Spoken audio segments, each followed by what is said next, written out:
Sveiki visi, mano vardas yra Paulius Ambrazevičius ir šitoje specialioje laidoje aš negaliu nuslėpti savo džiaugsmo, nes kalbinu ne ką kitą, o turbūt vieną iš svarbiausių žmonių komedijos istorijoje ir aš čia nieko neperdedu. Rugsėjo 8 į Lietuvą atvykstantį vieną iš Monty Python komikų grupės narių, poną Johną Cleese'ą. Hello, Mr. Cleese, how are you? I am well, thank you. I'm in Sweden. Oh, you're in Sweden? Yeah, it's not as cold as it usually is, thank God. But I'm here in a place called Umeå, and I'm doing a show here tonight, and then I have a day off to look at one of the best collections of art in Sweden, and then I do another show, and then I go to Luleå, and then I come to what we call the Baltic states. So I'm looking forward to that because I've only been to Riga before. Okay. First of all, it's a huge honor and a privilege because, get on with this, you silly man. Okay, an honor and privilege for my wife as well because she's a huge fan of Harry Potter and the nearly headless Nick. So she says hello. But what's the worst part of being 82 and still touring? The hotels, I think. They're quite extraordinarily bad. I'm in this one in Umeå at the moment. There's no telephone in my room.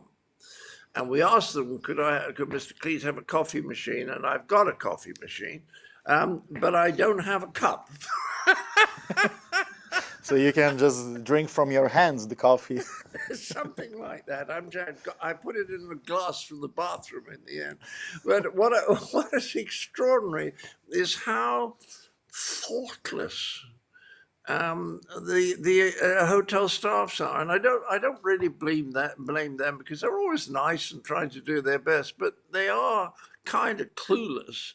And the reason that they're clueless is that hotels spend all their money on the design and none on training the people. You see what I mean? They've got it the wrong way round. Yeah. But that's true in this modern world where the only thing that matters is profit. Anyone who's in what they used to call a service industry actually now gives as little service as possible because that increases the profit. Mm-hmm. So I'll talk to the organizers in Lithuania, and we'll have this in mind about the hotels in here as well. Well, if they give me a coffee machine, it would be great to have a cup. Coffee machine should come with a cup. With a cup, and sometimes it's even good if they plug the coffee machine in. You know, they usually don't bother to do that. They certainly don't bother to put water in it. It's very strange. It's like that you ask for a coffee machine, they just give you the coffee machine, but that's it. They don't set it up or anything. I don't understand it, actually. I don't think it was like this 30 years ago, but it's certainly like it now. But it's all good material.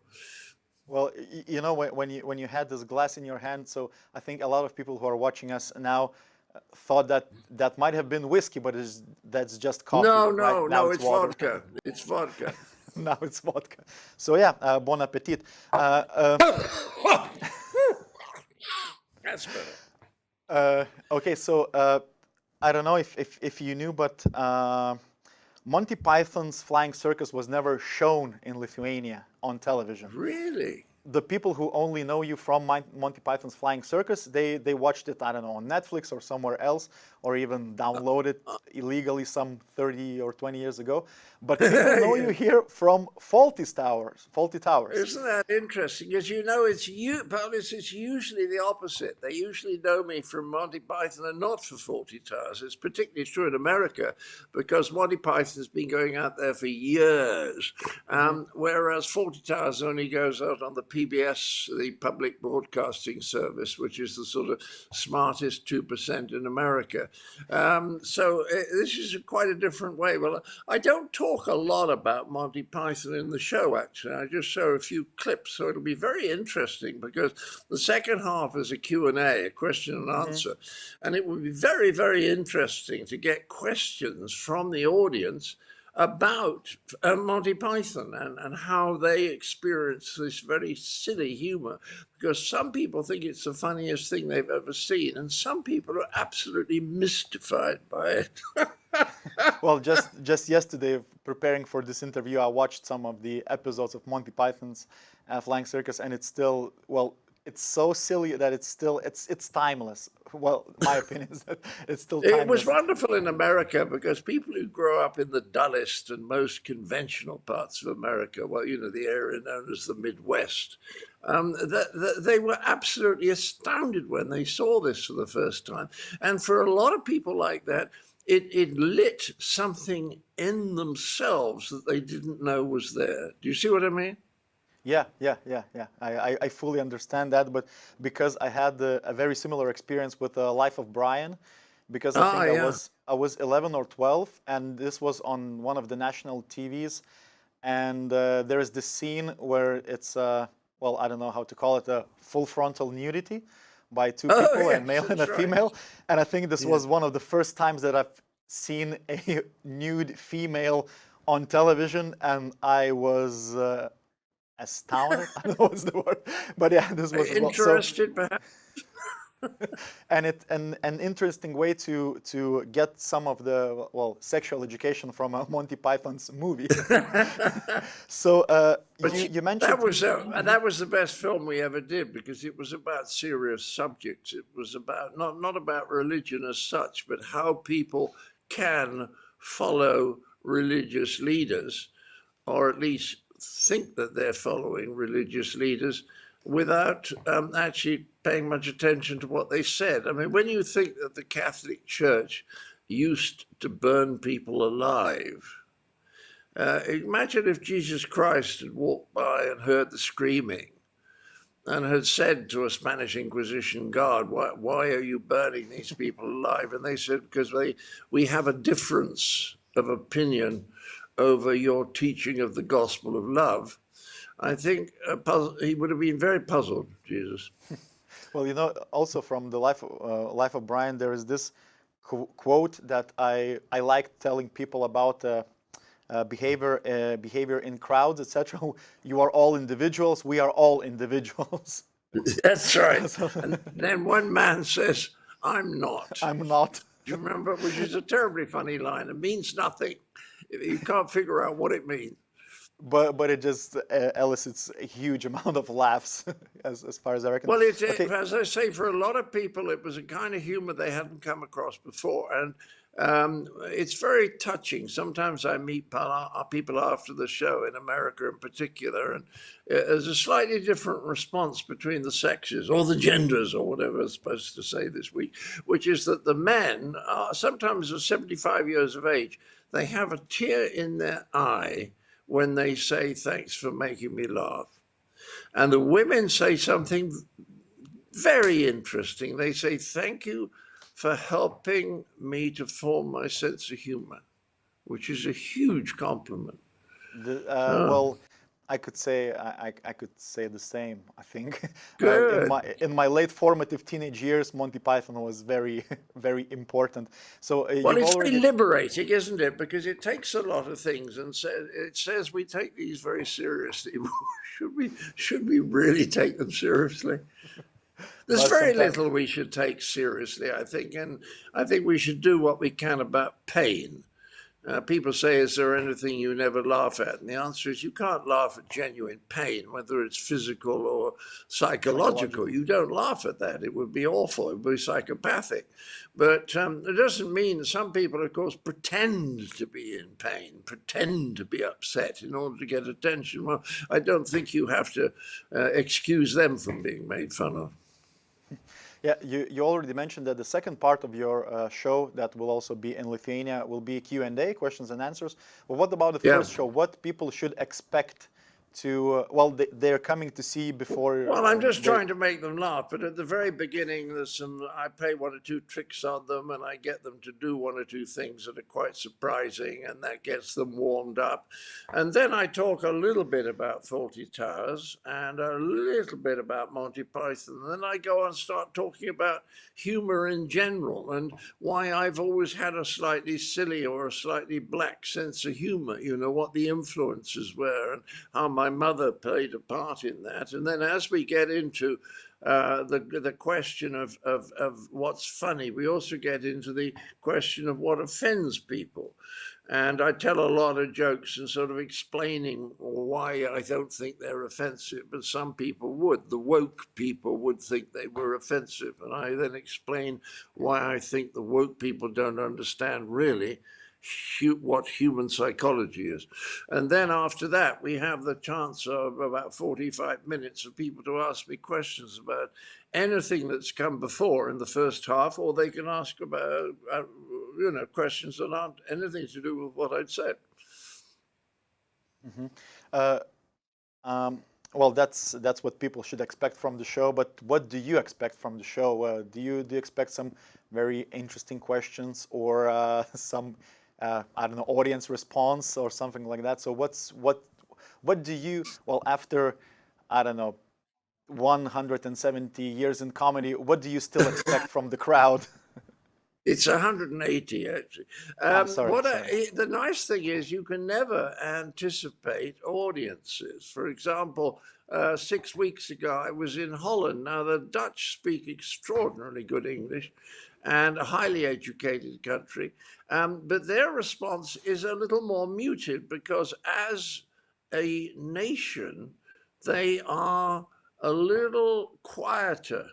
Do you see what I mean? Than Americans who make much more noise because they're much more extroverted. So you always like to hear laughter, but sometimes you do a show and the laughter isn't that strong. And then afterwards you get a fantastic reception, cheering and people standing and waving, and you suddenly realize that they've enjoyed it just as much, but in a quieter way. Now, in Holland, I noticed that the response was quieter. When I did my first show in Sweden, which is 2 days ago, in a place called Sundsvall, they were much more enthusiastic and much more noisy than I'd expected. A huge reception at the end. So I don't know what the reception will be, but all I know is that the reception at the end is always good, even if they haven't made that much noise during the show. And of course, I'm also performing in English, so the audience has an extra task, which is to translate in their heads what I'm saying. Well, and that yeah. tends to diminish the response a little bit. As a guy who worked a lot in bringing foreign comedians to Lithuania, I know that feeling and I know that problem. So I've also been in one of your reunion shows in 2014. Oh, it was really? 15th of July in 2014. I will also never forget, #never forget this date. So now, as Neil Ince passed away, as one of the Terrys passed away, Terry Jones, do you think that is there any chance of doing something with the remaining members of Monty Python's? No, I think that was our goodbye. That was our fond farewell. And it was, we got the pitch of it, we got the tone of it right, or rather, the audience and we got the tone of it right, because there was a lovely feeling. They were laughing hugely, but there was a great deal of affection in the room. There was no stress. There was nobody pretending to be more important than they were. We're just relaxed, nice people having a laugh and enjoying us and us enjoying them. It was an event. It wasn't a show because as we showed once or twice, the audience seemed to know some of the lines better than we did. So it was an extraordinary event. I've now forgotten what you asked me. I've asked you, are there any chances of doing anything else with in the future? Oh, with I think remaining we're all Pythons? too old now. Yeah, I think I don't mind going on performing. I actually look a lot better than I do in this picture. This high definition does no good to you at all. I don't look remotely like this. No. We could only afford low resolution, so sorry about that. Yeah, well, that's the point, you see. We're good, but human beings are very good at technology and not awfully good at a lot of other important things, so that they can make the pictures higher and higher and higher resolution as the quality of the program slowly declines. That is correct. Well, talking about your reunion shows, I can tell from the audience point of view, I think the majority of audience have never ever thought that they will get the chance to see all remaining of you on one stage. That's why they were so excited. So, Yes, that's right. Yes, it was definitely a goodbye. But I should go on saying goodbye until everyone has to say goodbye to me. Okay. What do you think about the state of comedy now in the UK, in the US, and in the whole world? And do you have up and coming or young comedians who you enjoy watching or enjoy mentoring or something like that? Yes, I'm finding out more about them because I don't watch much television at my old age, Paulius. I read or have dinner with friends. I don't need to be entertained because if I have an hour, I'll pick up a book. I'm still at my age, I'm nearly 83, mystified by most of the things going on in the world. I don't understand anything, really, anymore. And so I'm constantly reading to try and get a bit more of a grasp on what's going on. So I have a very poor understanding of young comedians, but I have a show coming up in the spring when I'll be able to put young comedians on, and I've actually started to study them now. One of the best happens to be my daughter. So I'm hoping I can put her on the show. She's on internet if anyone's interested, Camilla Cleese, and she's very funny. And quite naughty like me. I mean, she says things that make people cross sometimes, which is part of entertaining them, I think. So that's, I'm now going to take a lot of time off because I've been very busy with touring. And when I finish this tour, I'm going to go and read a lot of books, partly so that I can appear to be better informed when I do this series in April. As an avid reader myself, what is John Cleese reading now? What are you reading at the moment, or what are you planning to read, or what? Well, I'm right at the moment. It's right here. I'm reading this, which is The Psychology of Stupidity, and it's by a guy called Jean-François Marmion. And it's a lot of very intelligent people explaining why there's so much stupidity in the world. And I have to say, not that I think I'm that bright. I think that I am quite intelligent in some areas, but I'm extraordinarily stupid in others. And I think that once you realize that intelligence is not one thing, it's a bit like fitness. You know, it took me a long time to understand that being fit for tennis is not the same as being fit for long distance running. Do you see what I mean? And in the same way, you can be very intelligent. There's a guy called Howard Gardner, who's an educational psychologist at Harvard, who says we basically have about 7 or 8 kinds of intelligences. Well, I score quite highly at about 3 and absolutely at the bottom in about 4.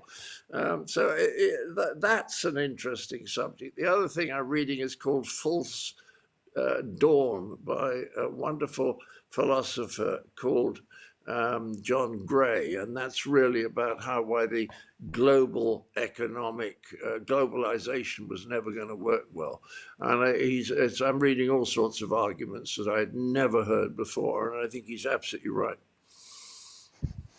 Okay, one of my last questions of this interview. What we as an audience, what should we do in order to prepare for your show? Do we need something to read? Do we need something to watch? Do we need something to, I don't know, No, I think it's very important that members of this audience should be physically clean. So I would ask you to shower and particularly to wash your feet and armpits with great care before you actually venture Even though we're into the going to be wearing shoes, it doesn't matter. Oh yeah, shoes are fine. Shoes are fine. But just the absence of physical lumps of dirt on people's body, I think that's what we should be aiming at. Yes. Well, that's. I think that's on your hospitality rider. Should have been on your hospitality. Yeah, that's on the tickets. Yes. Yes. So thank you, Mr. Cleese. I don't know if I can wish you to stay in this hotel, but enjoy the rest of your tour and hopefully see you in Vilnius on 8th of September, where you'll be gonna having the last show in Lithuania, I think, ever. And well, if I'm not dead by then, do come backstage, give your name to the stage door and come and have a drink. We will, totally. Good. So, Okay. Thank you, Mr. And I Cleese. do look much better than this. Noted. So, Okay, thanks and bye. goodbye. Tai buvo Johnas Cleese'as rugsėjo 8 dieną Kompensa koncertų salėje, jis pasirodys gyvai. Turas labai juokingai, kaip ir turbūt galima tikėtis iš vieno iš modernios komedijos krikštatėviu, vadinasi Paskutinė proga pamatyti mane prieš mirtį. Aš buvau Paulius Ambrazevičius, humoro klubo komikas ir iki kitų kartų.